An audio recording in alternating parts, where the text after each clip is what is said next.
Courage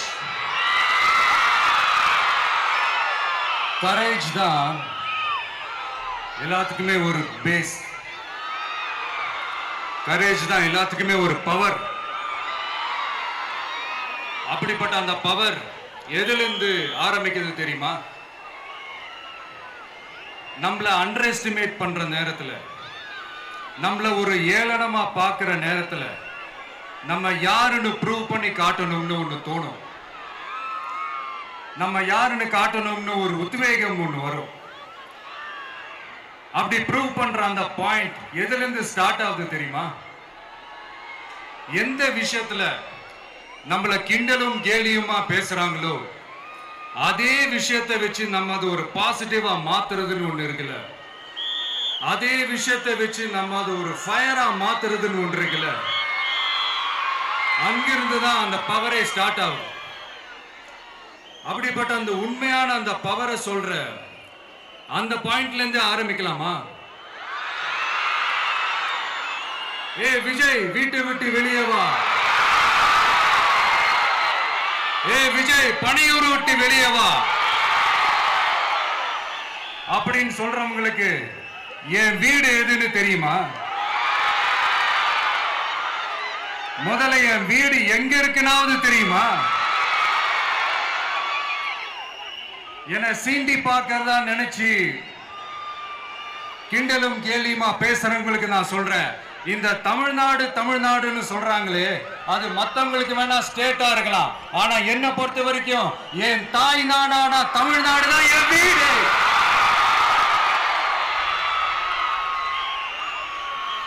என் வீட்டுல மொத்தம் எத்தனை பேர் இருக்காங்க தெரியுமா? 8 கோடி பேர் இருக்காங்க. ஒட்டுமொத்த தமிழ்நாட்டு மக்களும் என் வீட்டு மக்கள், என் குடும்பம், என் உறவு, என் சொந்தம். எனக்கு எல்லாமும் கொடுத்த இந்த 8 கோடி சொந்தங்களுக்கு இனிமே எல்லாமுமா கூட நிக்க போறது இந்த விஜய் மட்டும்தான். தமிழ்நாட்டோட முதல் படை வீரனா, தமிழ்நாட்டோட முதல் பாதுகாவலனா அவங்க கூடவே நிக்கணும்ன்றதுதான் என்னுடைய குறிக்கோள். இன்னைக்கு இந்த விஜய், உங்க விஜய் உங்ககிட்ட ஓட்டு கேட்டு மட்டுமே வரல, உங்ககிட்ட நீதி கேட்டும் வந்திருக்கிற. ஆக்சுவலா உங்களுக்காக நீதி கேட்கறதுக்காக தான் நான் அரசியலுக்கே வந்தேன். ஆனா இன்னைக்கு நான் உங்ககிட்ட நீதி கேட்கறதுக்காக வந்திருக்கிறேன். இந்த விஜய் என்னங்க தப்பு பண்ணா? தன்னை நேசிச்ச தன்னுடைய மக்களுக்காக அரசியலுக்கு வந்தா அது ஒரு தப்பா?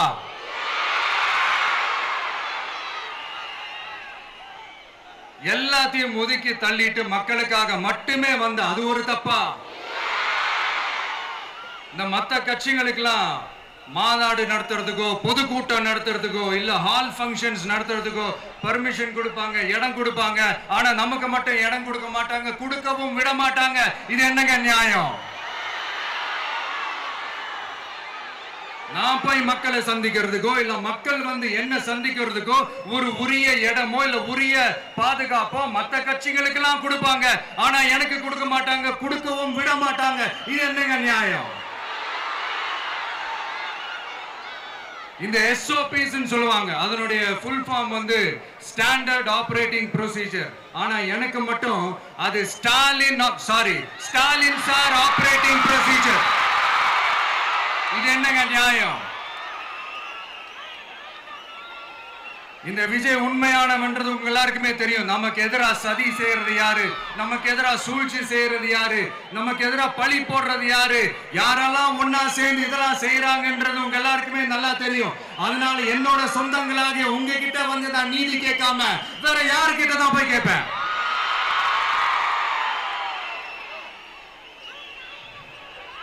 செல்ஃபே எடுக்காத ஒரு கூட்டணி கணக்கு, செல்ஃபே எடுக்காத ஒரு அறத பழைய அரித்மெட்டிக் கணக்கு, இதெல்லாம் வேலைக்கே ஆகாது. ஆணித்தரமா அடிச்சு சொல்றேன். அப்புறம் இந்த காசு கொடுத்து ஓட்டு வாங்கிடலாம்னு கனவு காண்றாங்கல்ல, அதுவும் இந்த விஜய் வந்ததுக்கு அப்புறம் நடக்கவே நடக்காது. வண்டி வண்டியா கொண்டாந்து குட்டுவாங்க. 1000, 2000, 3000, 4000, 5000. சாமி மேல சத்தியெல்லாம் வாங்குவாங்க. அப்படிதான் இத்தனை வருஷமா உங்களை ஏமாத்தி இருக்கிறாங்க. வாங்கிக்கங்க, சந்தோஷமா வாங்கிக்கங்க. எல்லாம் உங்க பணம் தான். வாங்கிக்கிட்டு அவங்க காதிலே விசில ஊதி அனுப்புங்க. எப்படி? அவங்க செவிலே விசில ஊதி அனுப்புங்க.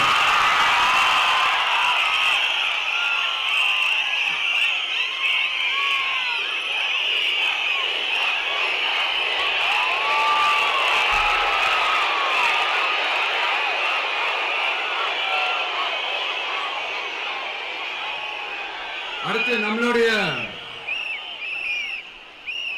ஜென்சி அடுத்த இளம் தலைமுறையினருக்கும் ஒன்று நான் சொல்லணும்னு நினைக்கிறேன். இந்த பணத்தை கொடுத்து ஏமாத்தி ஓட்டு வாங்குற அந்த கலாச்சாரம் ஒழியணும். பணத்தை கொடுத்து ஏமாத்தினா ஏமாறுவீங்க. உங்களை தான் கேட்கிறேன், பணத்தை கொடுத்து ஏமாத்தினா ஏமாறுவீங்க. எல்லாரும் கொஞ்சம் கையப்படி வைங்களேன் எனக்காக. நான் சொல்றதை கொஞ்சம் ரிப்பீட் பண்ணுங்க. எங்க ஓட்டு எங்க உரிமை. எங்களை யாரும் விலைக்கு வாங்க முடியாது. எங்கள் ஓட்டு விசில் சின்னத்துக்கு தான். வேற யாரையும் நம்பி ஏமாற மாட்டோம். தேங்க்யூ. கேட்டுச்சா சார்? இனிமே நீங்க கொள்ளையடிச்சு வச்சிருக்கிற பணம் எல்லாம் வேஸ்டா போகுது. குப்பையில தான் தூக்கி போடணும். உங்களுடைய இந்த ஊழல் ஆட்சியும் மக்கள் குப்பையில தான் தூக்கி போட போறாங்க. அடுத்து ஒவ்வொரு வீட்டில் இருக்கிற என்னுடைய குட்டி நண்பா நண்பீஸுக்கும் சொல்லணும்னு நினைக்கிறேன். வீட்டில் டிவியில உட்கார்ந்து இந்த பிரச்சார மீட்டிங் எல்லாம் பார்த்துட்டு இருப்பீங்க. உங்களையும் உங்களுடைய ஃபியூச்சரையும் மைண்ட்ல வச்சுக்கிட்டு தான் நாம அரசியலுக்கே வந்திருக்கிறோம். அதனால எனக்காக நீங்க ஒண்ணு செய்யணும். தொடர்ந்து செஞ்சுக்கிட்டு தான் இருக்கிறீங்க. நான் நிறைய கியூட்டான வீடியோஸ்லாம் நான் பார்க்கிறேன். லைக் உங்க அம்மா அப்பா கிட்ட மைக்க நீட்டி யாருக்கு ஓட்டு போடுவீங்கன்னு கேட்டா பின்னாடி இருந்த அந்த பையன், அம்மா விஜய்னு சொல்லுவா, அப்பா விஜய்னு சொல்லுப்பா அப்படின்னு நிறைய அந்த கியூட்டான வீடியோஸ்லாம் பார்க்கிறேன். அதை தொடர்ந்து தயவு செஞ்சு அதை தொடர்ந்து கண்டினியூ பண்ணுங்க. உங்க வீட்டில் இருக்கிற உங்களுடைய அப்பா அம்மா தாத்தா பாட்டி பெரியப்பா பெரியப்பா சித்தி சித்தப்பா அத்தை மாமா ஓட்டு போடுற வயசுல இருக்கிற அண்ணன் அக்கா எல்லாரையும் விசில் சின்னத்துக்கு ஓட்டு போட சொல்லுங்க. விசில் சின்னத்துக்கு ஓட்டு போட வைங்க.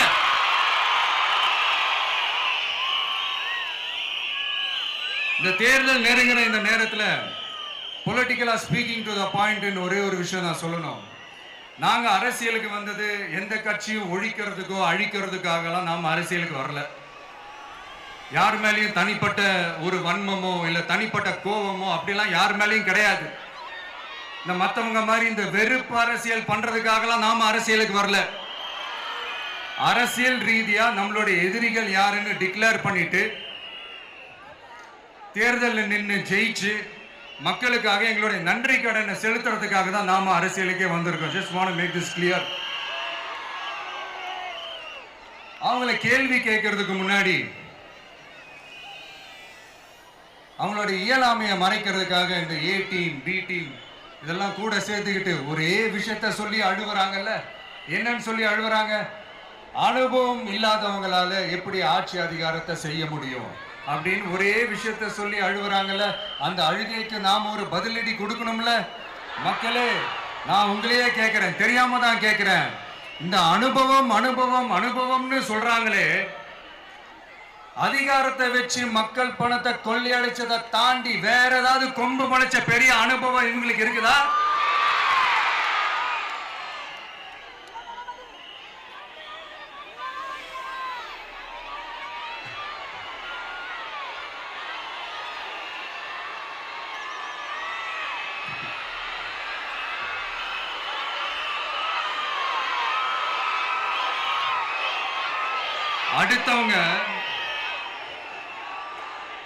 அடுத்தவங்க ஆரம்பிச்ச அரசியல் கட்சியில அடுத்தவங்களுடைய அட்ரஸ்ல அரசியல்வாதிகளா இருந்துட்டு இருக்கிற இவங்க எல்லாருக்கும் ஒரு சவால்.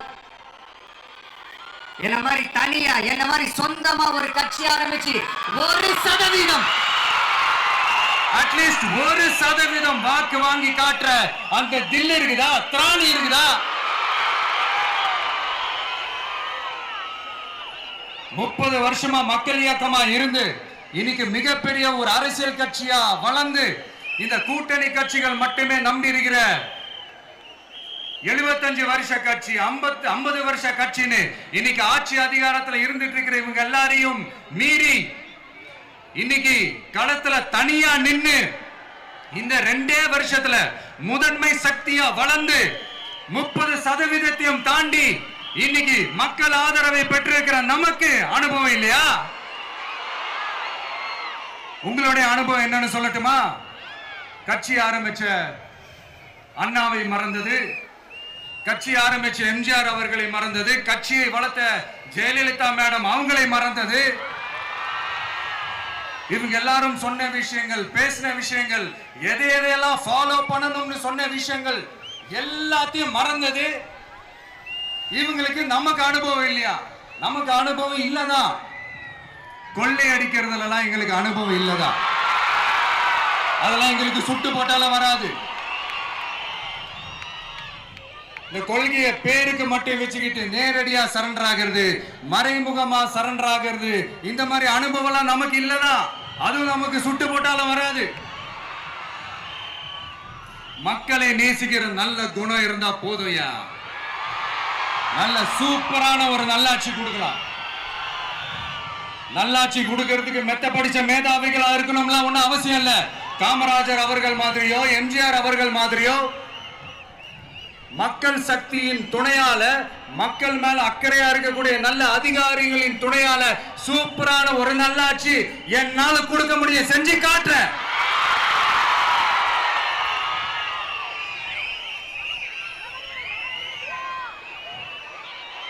நாலரை வருஷம் ஆச்சு, 4.25 வருஷத்துக்கு மேல ஆகுது. இப்போ ஒவ்வொரு வீட்டு கதவையா தட்டி உங்கள் கனவுகளை சொல்லுங்கள், உங்கள் கனவுகளை சொல்லுங்கள், நாங்கள் அதை நிறைவேற்றி காட்டுறோம். இல்ல, ஸ்டாலின் சாருக்கு மக்கள் சார்பா ஒரு கேள்வி. மக்களுடைய கனவு என்னன்னு உங்களுக்கு தெரியுமா சார்? அது சரி, அவங்க என்ன நினைக்கிறாங்கன்னு உங்களுக்கு தெரியாது, அதுக்கப்புறம் எப்படி அவங்க கனவுகளை பத்தி உங்களுக்கு தெரியும். மக்களோட கனவு என்னன்னு நான் சொல்லட்டுமா சார்?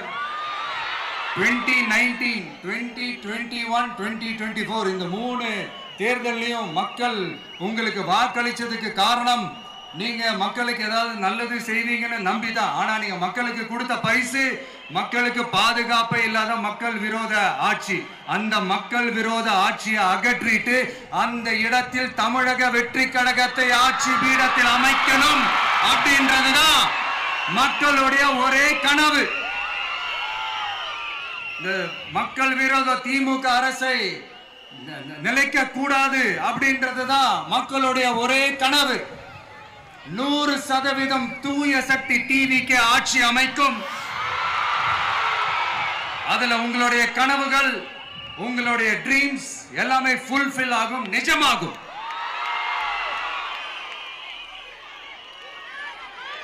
தமிழ்நாடு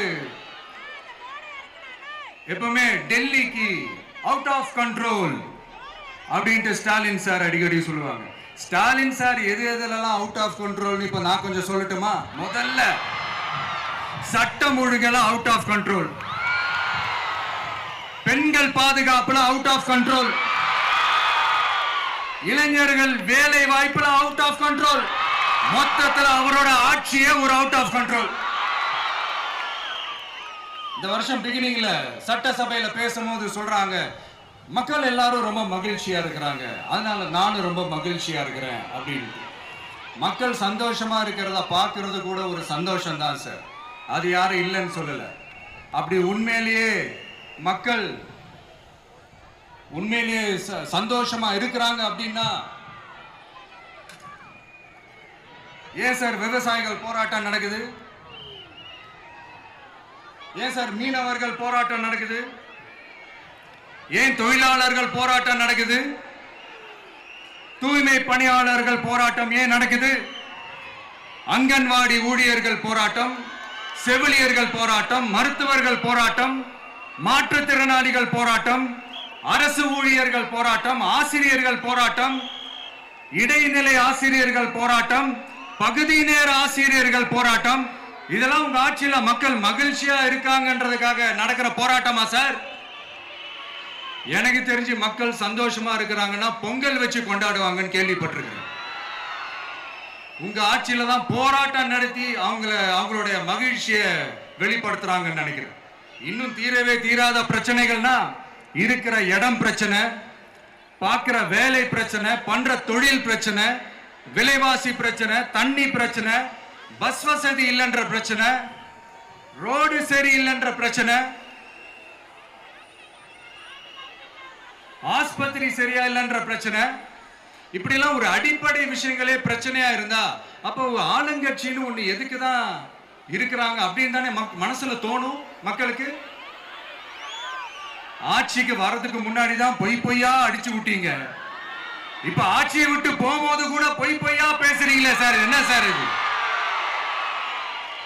மாத்தி மாத்தி பேசுறதுல நீங்க வேற லெவல் தான் சார். ஆட்சிக்கு வந்த அடுத்த வருஷமே 2022ல 70% வாக்குறுதிகளை நிறைவேற்றிட்டோம்னு சொன்னாங்க. அப்புறம் போன வருஷம் 90% வாக்குறுதிகளை நிறைவேற்றிட்டோம்னு சொன்னாங்க. அப்புறம் இந்த வருஷம் 505 வாக்குறுதிகளை 404 வாக்குறுதிகளை நிறைவேற்றிட்டோம். கிட்டத்தட்ட ஒரு 80% வாக்குறுதிகளை நிறைவேற்றிட்டோம்னு சொன்னாங்க. முதல்ல 70, அப்புறம் 90, அப்புறம் 80. இன்னும் தேர்தல் நெருங்க அது 60, 50, 40, 30, 20ல போய் நிற்கும்னு நினைக்கிறேன். அதையும் அவரே அறிவிப்பாரோ என்னமோ எனக்கு தெரியல. முதல்வர் ஸ்டைல்லையே சொல்லணும்னா, பொய்யிலேயே பிறந்து பொய்யிலேயே வளர்ந்த புலவர் பெருமானே, கொஞ்சம் அதை திருத்தி சொல்றேன், புலுகர் பெருமானே. அது இன்னும் பொருத்தமா இருக்கும். அவருடைய அண்ட புழுகு, ஆகாச புழுகு என்ன தெரியுமா? பெண்களுக்கு பாதுகாப்பு தமிழ்நாட்டில் எங்க போனாலும் கொட்டி கிடக்குதான். அப்படி அது உண்மைனா அண்ணா யூனிவர்சிட்டி அந்த பொண்ணுக்கு ஏன் சார் அப்படி ஒரு கொடுமை நடந்துச்சு? கோவை கல்லூரி பெண்ணுக்கு ஏன் சார் அப்படி ஒரு கொடுமை நடந்துச்சு? பெண் குழந்தைகள் பாதிக்கப்படுறதா கிட்டத்தட்ட 1000க்கும் மேலான போக்சோ கேசுகள் ஏன் சார் பதிவானுச்சு? போதைப் பொருள் கலாச்சாரம் கண்ட்ரோலே இல்லாம அது பாட்டுக்கு தாறுமாற எங்கேயோ போய்கிட்டு இருக்கு. வயலன்ஸ் எல்லாம் தலைவிரிச்சு ஆடுது. அதுக்கு ஒரு ரீசெண்ட் எக்ஸாம்பிள் அந்த ரயில்வே ஸ்டேஷன்ல அந்த சிறுவர்கள் எல்லாரும் சேர்ந்து செஞ்ச அந்த சம்பவம். சட்டம் ஒழுங்கு சரியா இருந்தா ஏன் சார் இப்படி எல்லாம் நடக்குது? சட்டம் ஒழுங்கு சரியா இருக்கணும்னா முதல்ல தமிழ்நாட்டுக்கு ஒரு டிஜிபி வேணும் சார். எங்க சார் போனார் அவரு? எங்க அவரு? சும்மா இந்த ஆக்டிங் ஆபீசரை வச்சுக்கிட்டு அரசாங்கத்தை நடத்துனீங்கன்னா இப்படிதான் சட்டம் ஒழுங்கு சந்தி சிரிக்கும். முதல்ல தமிழ்நாட்டுக்கு ஒரு டிஜிபியை போடுங்க சார். அதுக்கப்புறமாச்சும் சட்டம் ஒழுங்கு சரியாகுதான்னு பார்ப்போம். சரிப்பா, கேள்வியா கேட்கிறியே, நீ வந்தா என்ன செய்வ அதானே கேட்கறீங்க. கரெக்ட், கேட்கணும். மக்களோட அடிப்படை தேவைகளை தீர்க்கிறது தான் நம்மளுடைய ஃபர்ஸ்ட் வேலையே. அதை தீர்க்கிறதுக்கான அந்த தேடி போறது, அதோட சொல்யூஷனை தேடி போறது தான் நம்மளுடைய ஃபர்ஸ்ட் அஜெண்டாவே. கொஞ்சம் வெயிட் பண்ணுங்க, தேர்தல் அறிக்கை ரெடி ஆயிட்டு இருக்கு. தெளிவான ஒரு தேர்தல் அறிக்கையாவது வரும். என்ன நம்புற உங்களை நான் டிசப்பாயிண்ட் பண்ணவே மாட்டேன்.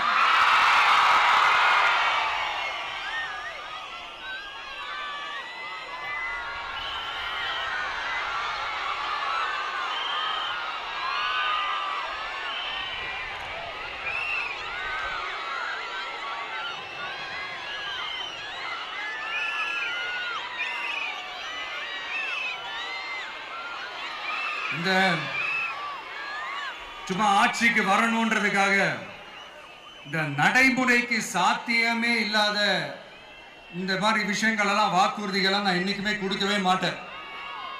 அதே மாதிரி ஆட்சிக்கு வந்ததுக்கு அப்புறம் கூட அவங்க அது தரல, இவங்க இது தரல அப்படின்லாம் பம்மிக்கிட்டு இல்லாம உங்களுக்காக எந்த எக்ஸ்ட்ரீமுக்கும் போய் நான் போராடவும் தயாரா இருக்கிறேன். அதனால நான் மறுபடியும் இதை நான் ரிப்பீட் பண்றேன். இவ்வளவு நாள் இதை நான் மட்டும் தான் சொல்லிக்கிட்டு இருந்தேன். இப்ப களமே சொல்லுது, ரெண்டே ரெண்டு பேருக்கு நடுவுல தான் போட்டியே. ஒண்ணு இன்னொன்னு, ஒண்ணு தூய சக்தி டிவிக்கு, இன்னொன்னு தீய சக்தி டிஎம்கே.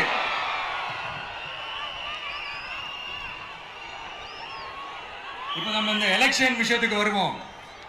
விஜய் என்னப்பா இவரை மட்டும் தான் எதிர்க்கிறாரு, இவங்களை எதிர்க்க மாட்டேன்றாரு, அவங்கள பத்தி எதுவுமே சொல்ல மாட்டேங்கிறாரு. இல்ல நான் கேட்கிறேன், இது யாருக்கான எலெக்ஷன்? தமிழ்நாடு சட்டசபைக்கான ஒரு தேர்தல். இப்ப இங்க யார் ஆட்சியில் இருக்கிறா? யாரு பொய்யா வாக்குறுதிகளை கொடுத்து மக்களை ஏமாத்துறது? யாரு மக்கள் விரோத ஆட்சியை நடத்துறது? அப்ப இங்க யாரை அகற்றணும்? இந்த மக்கள் விரோத திமுக அரசை அகற்றணும்னா நம்ம யாரை எதிர்க்கணும்? எதுக்கு தேவையில்லாம பல முறை மக்கள் ஆல்ரெடி டிலீட் பண்ணவங்களை எதுக்கு? நம்மளுடைய கான்சென்ட்ரேஷன், நம்மளுடைய டார்கெட் திமுகன்றப்போ டார்க்னஸ் குள்ள எதுக்கு கல்லெறியணும்? இங்க மக்களை விரும்புற விஜய் வேணுமா, இல்ல மக்கள் விரோத ஆட்சி நடத்துற ஸ்டாலின் சார் வேணுமா? அவ்வளவுதான் இந்த தேர்தலே. இதுக்கு நடுவுல வேற யாருமே கிடையாது. புரியுதுங்களா உங்களுக்கு? என் நெஞ்சில் குடியிருக்கும் சேலம் மக்களே,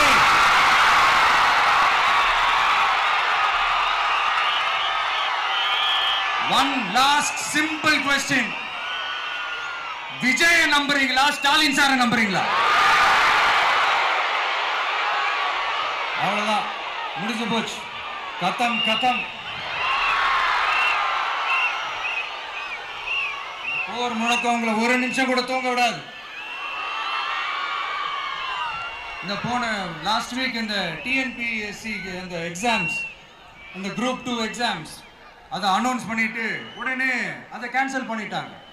இது உலகத்துக்கு எல்லாருக்கும் தெரியும். கேன்சல் பண்ணிட்டு ரொம்ப சிம்பிளா டெக்னாலஜி ஏதோ சம் ஃபால்ட், டெக்னிக்கல் ஃபால்ட் அப்படின்னு சொல்லி அதை கடந்து போயிட்டாங்க. இத்தனை வருஷமா ராத்திரி பகலமா கஷ்டப்பட்டு படிச்சு எப்படியாவது நமக்கு அந்த வேலை கிடைக்காதான்னு அந்த எக்ஸாம்ஸை ஃபேஸ் பண்ண வந்த நம்மளுடைய தம்பி தங்கைகள் எவ்வளவு ஒரு மன உளைச்சலுக்கு ஆளாயிருப்பாங்க. அதை யாராவது யோசிச்சு பார்த்தீங்களா? ஒரு எக்ஸாம்ஸை ஒழுங்கா நடத்த தெரியல, இதுல உலக நாடுகளோட போட்டி போடுறாங்களாம். நம்மளுடைய தம்பி தங்கைகள் நம்ம அம்மா அப்பா கிட்ட சொல்லுங்க, யாரும் தைரியம், எல்லாரும் தைரியமா இருங்க. வரப்போறது உங்க ஆட்சி, நம்ம ஆட்சி.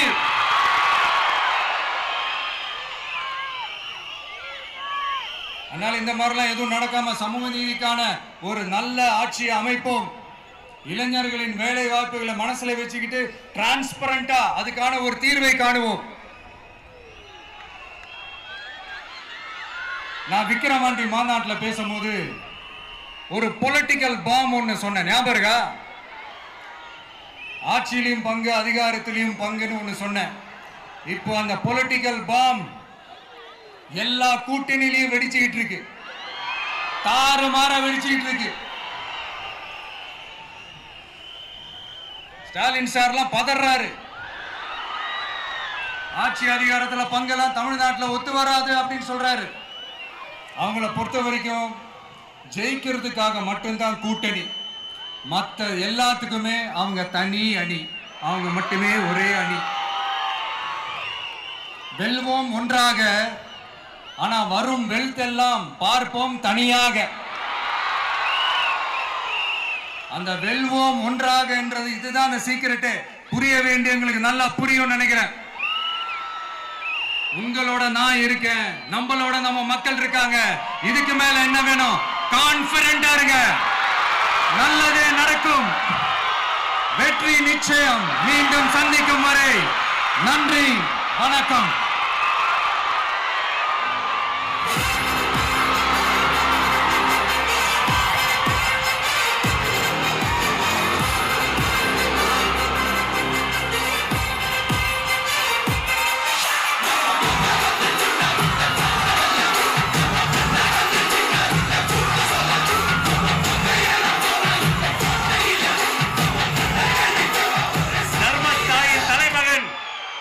வெற்றி கழகத்தின்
தமிழ்நாட்டு மக்களையும் என் கழக தலைவரையும் காப்பாற்றுவதற்காக இந்த வீரமே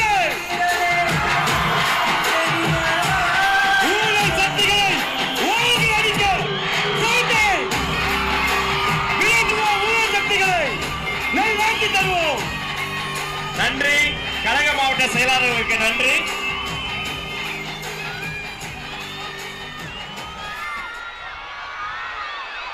மாவட்ட செயலாளர்களுக்கு நன்றி. தமிழக வெற்றி கழகத்தின் கொள்கை பொதுச் செயலாளர் டாக்டர் KG அருண்ராஜ் IRS அவர்கள் மாங்கனி மாநகரில் வெற்றி செங்கோலை பரிசாக தருகிறார்.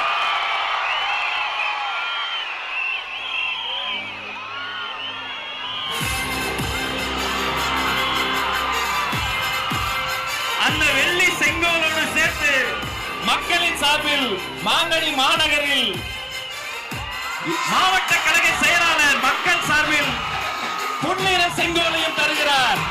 இரட்டை செங்கோல், இரட்டை போர் யானை போல்